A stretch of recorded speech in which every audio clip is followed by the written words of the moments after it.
¿Alguna vez te has detenido a escuchar el eco que ciertas historias dejan en tu vida, dándote cuenta con asombro de que, aunque las caras cambian, el guión del dolor sigue siendo exactamente el mismo? Existe una angustia silenciosa que nos visita en la madrugada, esa sensación de que acabamos de salir de una relación difícil solo para que, meses después, nos descubramos viviendo la misma dinámica de abandono o desvalorización, solo que con un nombre diferente. Muchos de nosotros cargamos, casi como una superstición secreta, la creencia de que esos encuentros son fruto del azar o de un destino cruel que insiste en castigarnos. Pero necesitamos mirar esto con la valentía de la claridad. Claudio Naranjo, con su sabiduría que unía la psiquiatría con la profundidad espiritual, nos invita a despertar a una verdad dura y liberadora. No nos enamoramos al azar, y no existe coincidencia en la arquitectura de nuestro sufrimiento emocional. Lo que llamamos química o destino es muchas veces el magnetismo de nuestra propia neurosis operando en silencio absoluto detrás del escenario de la mente. En nuestra ceguera inconsciente no encontramos personas. Contratamos actores que saben interpretar a la perfección el guión de nuestro dolor infantil, porque el alma herida busca, desesperadamente, a alguien que sepa tocar la cicatriz exacta que aún no ha sanado. Es como si lleváramos un libreto invisible en el bolsillo y al entrar en un cuarto lleno de gente, ignoráramos a todos los que podrían darnos paz para ser atraídos magnéticamente por esa única persona capaz de confirmar nuestros dolores más antiguos. Esto no es mala suerte, es una precisión quirúrgica de tu inconsciente, buscando recrear el escenario donde la herida original fue hecha, con la esperanza infantil y trágica de que, esta vez, el final sea diferente. Necesitamos comprender, bajo la luz de la neurociencia que trae Gabor Maté, que nuestra mente fue entrenada para confundir seguridad con familiaridad, creando una trampa biológica de la cual es difícil escapar sin conciencia. Para tu sistema nervioso, moldeado quizá en un hogar donde el amor venía mezclado con crítica o ausencia, lo conocido es interpretado como seguro, aun cuando sea doloroso y destructivo. Si el afecto en tu infancia tenía el sabor amargo del rechazo o la frialdad de la distancia, tus células buscarán inconscientemente parejas que recrean ese mismo ambiente emocional, porque ese es el único lenguaje de vínculo que tu cuerpo aprendió a hablar. Corremos hacia el fuego no porque nos guste quemarnos, sino porque el calor de ese incendio nos recuerda, trágicamente, la temperatura de nuestro hogar original. Aquí es donde entra el ego, no como el villano arrogante que solemos imaginar, sino como un eficiente gerente de elenco o una estructura defensiva que Claudio Naranjo llamaba carácter. El ego necesita validar sus creencias limitantes para seguir existiendo y para eso selecciona en el mundo a las personas que confirman las tesis dolorosas que escribiste sobre ti cuando eras solo un niño vulnerable. Si crees en lo más profundo que no eres digno de amor o que tienes que salvar a todos para tener valor, tu ego traerá a tu vida personas que te hagan sentir indigno o sobrecargado solo para poder decir, ¿ves? Yo tenía razón. El ego busca afuera la confirmación del dolor que carga dentro, usando al otro como un espejo para sus propias convicciones de carencia y soledad. Estas pasiones del eneagrama, sea el orgullo, la lujuria, la avaricia o la vanidad, actúan como filtros potentes y densos sobre nuestros ojos, impidiéndonos ver la realidad cruda de quien está frente a nosotros. No vemos a la persona real con sus limitaciones y peligros. Vemos una pantalla en blanco donde nuestra neurosis proyecta exactamente lo que quiere consumir para mantenerse viva. Esta ceguera nos hace confundir la intensidad del dolor con la profundidad del amor, haciéndonos creer que la ansiedad de la incertidumbre es pasión, cuando en realidad solo es el sistema de alerta del cuerpo gritando ante un patrón antiguo que se repite. La pasión, en este sentido, es una distorsión que nos impide ver que el peligro no es un accidente, sino una elección inconsciente de nuestra estructura defensiva. El objetivo final de esa atracción, y esta quizá es la idea más sorprendente que necesitamos aceptar hoy, es que el ego atrae a esas personas para destruir la posibilidad de que seas real. Mientras estés ocupado sufriendo, actuando, Tratando de arreglar al otro o mendigando afecto, permaneces dormido en la actuación de la personalidad, completamente distraído de tu verdadera esencia. Esas relaciones funcionan como un anestésico que nos mantiene lejos del despertar, atrapados en un ciclo de destrucción que impide el nacimiento de nuestro yo verdadero. Hoy vamos a revelar los 5 arquetipos que tu ego contrata para sabotear tu paz, no para acusarte, sino para que, al ver el mecanismo, puedas finalmente despedir a ese elenco y comenzar a escribir una nueva historia. Entremos ahora en la galería de espejos del alma, donde cada rostro que nos hiere es en realidad un reflejo distorsionado de una necesidad nuestra que clama por sanación. El primer arquetipo que el ego suele llamar al escenario de nuestra vida es lo que llamamos el invalidador sutil, una figura que no carga armas visibles, pero que opera a través de la erosión lenta y constante de tu autoconfianza. Este tipo de persona no te ataca con gritos ni con ofensas directas, lo cual haría más fácil la defensa. Al contrario, llega disfrazado de mentor o de amigo preocupado, ofreciendo críticas constructivas que gota a gota corroen la base de tu autoestima. Es el espejo de la indignidad que atrae magnéticamente a ese ego que cree que necesita mejorar infinitamente para ser digno de amor. Si cargas rasgos perfeccionistas o una melancolía de fondo que susurra que hay algo defectuoso en tu esencia, abrirás la puerta al invalidador, porque él confirma la sospecha secreta de que, en efecto, nunca eres suficiente. La neurociencia explica esta dinámica perversa a través del ciclo de esfuerzo y recompensa intermitente. El invalidador a veces ofrece un elogio brillante, una migaja de afecto que inunda tu cerebro de dopamina, solo para retirar ese afecto enseguida. Esto genera una adicción química parecida a los juegos de azar, convirtiéndote en alguien que trabaja sin parar, agotado y confundido, buscando la aprobación de quien jamás la dará por completo, atrapado en un ciclo de gaslighting donde empiezas a dudar de tu propia percepción de la realidad. Antes de avanzar hacia los siguientes perfiles, es crucial comprender por qué caemos en estas trampas con tanta facilidad, explorando lo que llamamos la teoría del vínculo traumático. Existe un error invisible que muchos de nosotros cometemos al navegar por las aguas profundas de las relaciones. Creemos que la intensidad de la angustia, el dolor en el pecho y la nostalgia devoradora son medidas de un amor verdadero y profundo.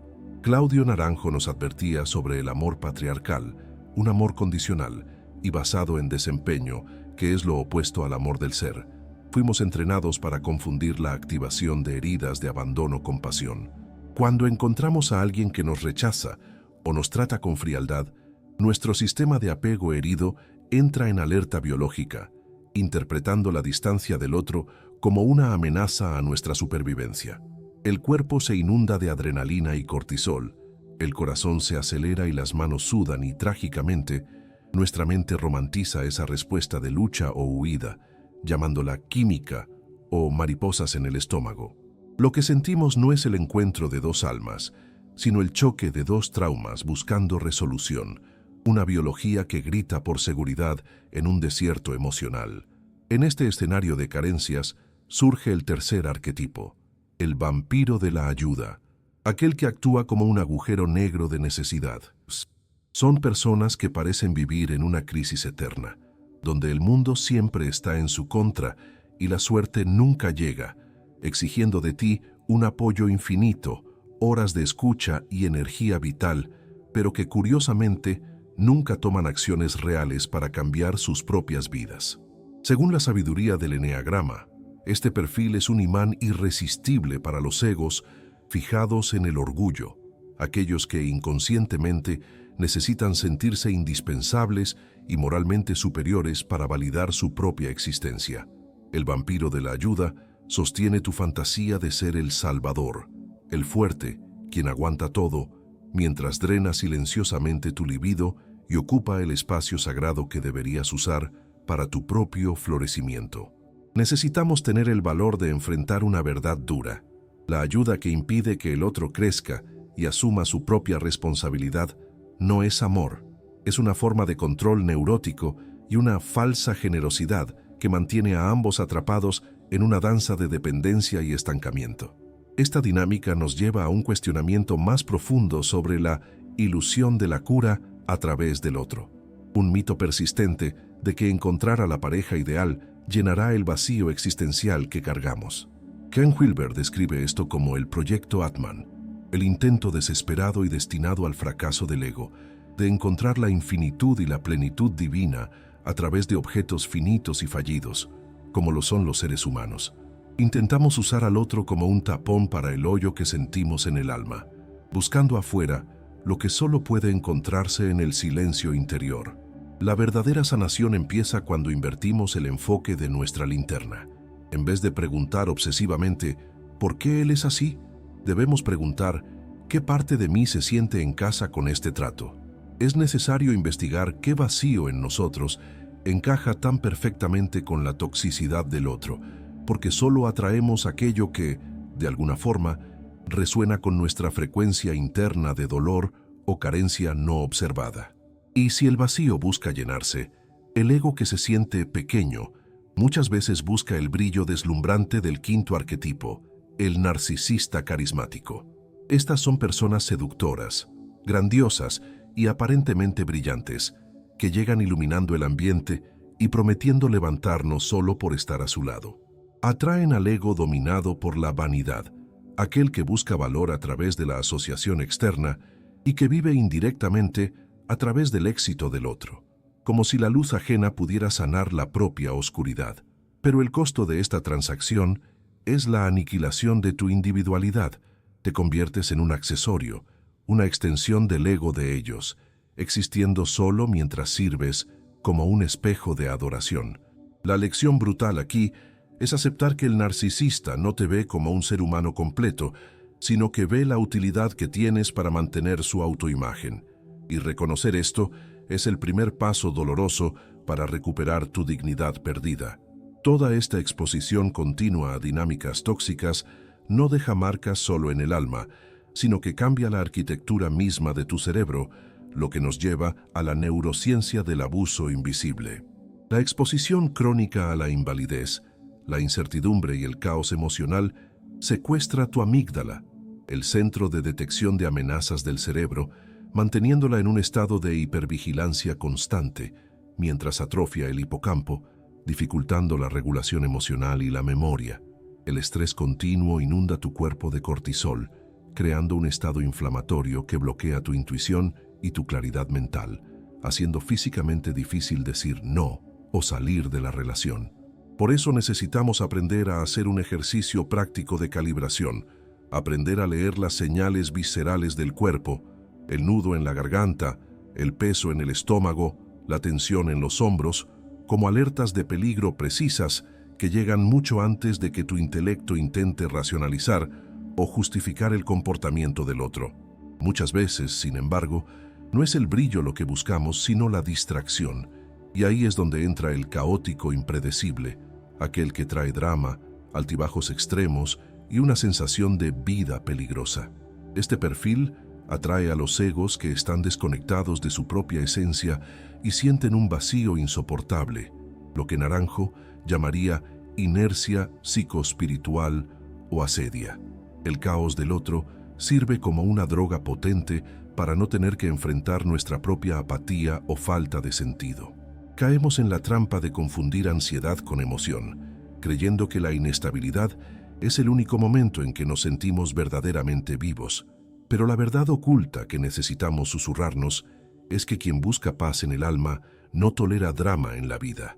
Si toleramos el caos es porque en algún nivel profundo estamos adictos a la adrenalina del conflicto para evitar el aterrador encuentro con el silencio de nosotros mismos. Otra figura que habita este teatro de sombras es el maestro de la culpa, aquel que sutilmente te hace sentir que todo es tu responsabilidad y que nunca haces lo suficiente, sin importar cuánto te esfuerces. Basado en la psicología de los eneatipos, proyectamos nuestra autoridad interna punitiva, nuestro propio juez severo, en estas figuras externas, sometiéndonos a ellas porque ya nos sometimos, internamente, a nuestro tirano interior. Pasas la vida en un tribunal eterno, explicándote y disculpándote, tratando de probar tu inocencia ante alguien que necesita que seas culpable para mantener el poder en la relación. La única acción de ruptura posible es dejar de defenderte. El silencio digno ante una acusación injusta es lo que rompe el pacto neurótico, porque cuando no aceptas la proyección, ésta regresa inevitablemente a quien la envió. Por último, encontramos el arquetipo del indisponible. Esas personas emocionalmente cerradas, ambiguas o comprometidas, que ofrecen solo migajas de afecto y te mantienen en un estado de hambre constante. Esto atrae al ego que necesita la conquista para sentir poder, común en los tipos instintivos y lujuriosos del eneagrama, o a ese ego que carga la creencia limitante de que el amor solo tiene valor si es difícil y conquistado con sudor. Gabor Maté nos enseña que perseguimos al indisponible para intentar inconscientemente cambiar el final de la historia triste con nuestros padres distantes, con la esperanza mágica de que si logramos que esa persona fría nos ame, finalmente seremos sanados. Pero la consecuencia inmediata es la autoabolición. Te moldeas, te haces pequeño y te retuerces para caber en las rendijas estrechas de la vida de alguien que, simplemente, no tiene espacio para la inmensidad que tú eres. Ante todo este elenco, la pregunta que queda es, ¿cómo despedir al elenco del ego? La respuesta está en la muerte del personaje que interpretas, sea la víctima, el salvador o el juez, porque sin tu papel complementario, el guión del otro pierde sentido. Por la ley de la resonancia, necesitamos entender que no atraemos lo que queremos mentalmente, sino lo que somos en frecuencia vibracional. Al cambiar tu vibración de carencia a presencia e integridad, los depredadores pierden interés porque ya no encuentran dónde engancharse. El examen final es la soledad, o mejor dicho, la solitud. La capacidad de estar contigo mismo es el único antídoto real contra la atracción por llenadores de vacío. El camino incluye 3 etapas sagradas: la soberanía de reconocer el patrón sin ilusiones, la compasión de sentir el dolor original del abandono sin anestesia y la dignidad de establecer límites sin enojo, porque el límite dado con serenidad es la verdadera declaración de libertad del alma. Llegamos ahora al umbral de una nueva comprensión, donde el dolor deja de ser un castigo y se revela como un mapa sagrado de regreso a nuestra propia esencia. Claudio Naranjo, en su vasta sabiduría sobre el alma humana, no nos abandona en el diagnóstico de nuestras heridas. Nos ofrece la llave dorada de la transmutación. Para dejar de ser destruidos por estos encuentros, necesitamos emprender el camino de la virtud como el único antídoto real para la pasión que nos esclaviza. La sanación no viene de encontrar a alguien que no nos lastime, sino de desarrollar en nosotros la cualidad exacta que nuestra carencia busca desesperadamente afuera. Si tu pasión es la ira que atrae el conflicto, tu cura está en la práctica devocional de la serenidad. Si es el orgullo que busca la dependencia ajena, la libertad está en la humildad de reconocer tus propias necesidades.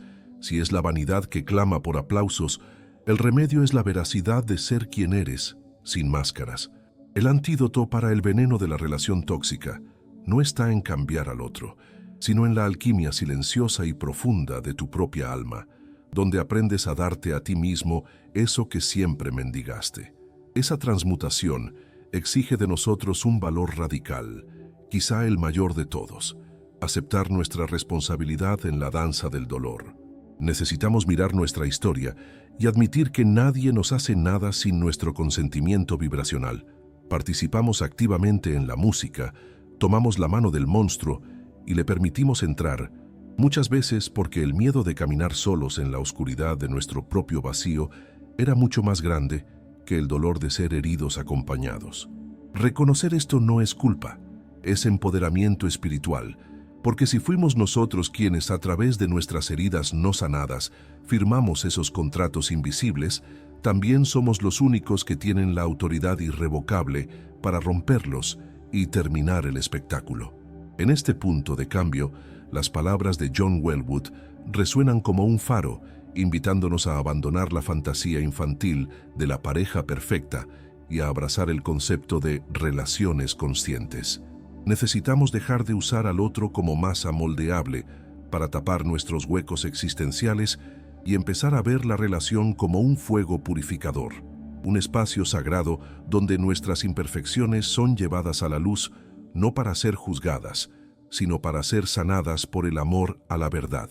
El otro deja de ser tu salvación o tu perdición y pasa a ser solo un espejo fiel, y cuando la imagen reflejada es comprendida e integrada, el espejo pierde su función y puedes finalmente agradecerle y seguir tu camino con ligereza y gratitud, libre de la necesidad de repetición. Te invito en este momento de quietud a retirar tu energía de todo lo que está allá afuera. Deja de intentar arreglar al narcisista, deja de intentar calentar al indisponible, deja de intentar calmar al caótico. Regresa todo tu poder hacia adentro, hacia el santuario de tu propio ser. Cuando te vuelves real, cuando tu frecuencia vibra en la integridad de tu propia presencia, lo falso ya no puede engancharse en ti, y la luz de tu conciencia quema los contratos antiguos sin esfuerzo, solo por ser quien eres. La paz que tanto buscas no será encontrada en otro abrazo ni en otra mirada, sino que vive inamovible en la coherencia vibracional de habitar tu propia piel, en comunión profunda con la vida. Nos gustaría saber con la honestidad que sana, ¿cuál de estos arquetipos ha visitado tu vida con más frecuencia y qué personaje tuyo abrió la puerta para él? Deja tu comentario abajo, porque tu valentía al compartir tu verdad es el primer paso para romper el hechizo del silencio e inspirar a otros viajeros. Si este contenido tocó tu alma, suscríbete y únete a nosotros en este camino continuo de autoconocimiento profundo. Hasta la próxima jornada, donde la ciencia se encuentra con el alma. Y recuerda siempre, tu sanación es el mayor servicio que puedes ofrecer al mundo.